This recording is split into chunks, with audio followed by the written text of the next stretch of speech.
Bonjour à tous et toutes et bienvenue au Good Morning Trading, un trader parle au trader. On va faire le point rapide sur l'actualité des marchés. Alors les marchés ont monté et ont rebondi cette nuit, notamment les marchés asiatiques qui ont tiré les futurs européens, CAC 40, DAX et les futurs américains, Dow Jones, Nasdaq, S&P, etc. Vers le nord. On ouvre avec 1% de hausse sur le CAC 40 et plus de 1% sur le DAX. Alors qu'est-ce qui s'est passé? On a vu de très mauvais chiffres chinois la veille, mais dans la nuit, le Premier ministre chinois a fortement rassuré en disant qu'ils étaient satisfaits de l'année 2018 et qu'ils allaient tout faire pour avoir un très bon trimestre 2019. Donc tout de suite, les marchés pensent que les dirigeants chinois vont intervenir pour relancer la machine parce qu'ils ne peuvent pas la laisser s'écrouler, on en parlait hier. Donc là, ça a vraiment rassuré. On a vu qu'il y avait une volonté, un volontarisme très fort des autorités chinoises et qui risque de sortir un plan massif, pas un petit plan léger de soutien d'un petit secteur à gauche et à droite. Visiblement, vu la déclaration, ils veulent y aller d'un coup fort. Donc ça a fait monter absolument tous les marchés. Et là, on n'arrête pas de monter en ligne droite sur les marchés européens. Depuis l'ouverture, depuis 10 minutes, on n'arrête pas de monter non-stop.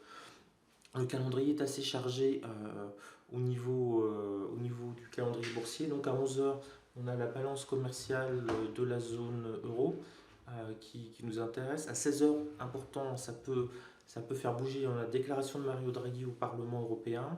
Statistiques américaines, 14h30, indice d'activité Empire State et le prix de la productivité. On a le gros problème du Brexit, vote à la Chambre des communes normalement.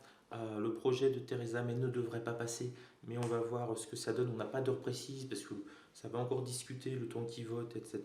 Donc on sait juste que ce sera pardon, en soirée. Et on rentre maintenant dans la saison des résultats des entreprises américaines.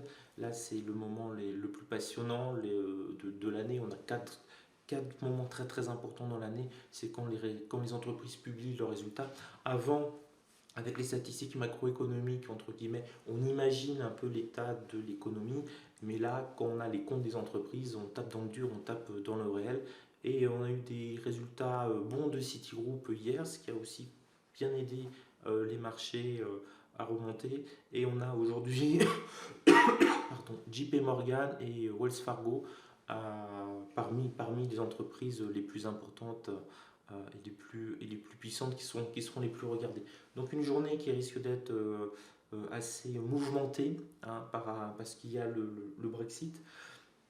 Ce soir, je vous ferai un bilan de mon trading actuel. Alors c'est très simple, hein. Hier, j'ai fait deux trades verts, mais c'est tout. Et aujourd'hui, je pense que je ne vais peut-être passer aucun trade. Pourquoi? Parce que la priorité, c'est absolument d'arrêter cette toux. Donc je pense que je vais passer la journée au lit avec trois couvertures. En plus, je commence à avoir des frissons, donc ça sent peut-être un début de grippe. Donc je vais pas me risquer à trader, sauf un gros coup énorme. Et je pense que mercredi, ça devrait repartir avec la forme. Mais je vous ferai quand même un petit débriefing si j'arrive à me sortir du lit ce soir. Voilà. Pardon.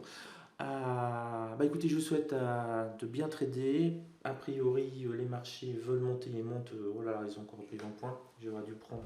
J'hésitais à prendre à 19 950 et on est à 990. Et ça me faisait la journée là. Bon, tant pis, de l'eau, ça faisait 2000 euros. Ouais. Bon, bah tant pis. À ce soir peut-être. Et en tout cas, demain matin pour le Good Morning Trading. Soignez-vous bien si vous êtes malade. Il faut se débarrasser de cette toux, grippe, bronchite, on ne sait trop quoi maintenant. Sur ce, je vous souhaite une belle journée à vous.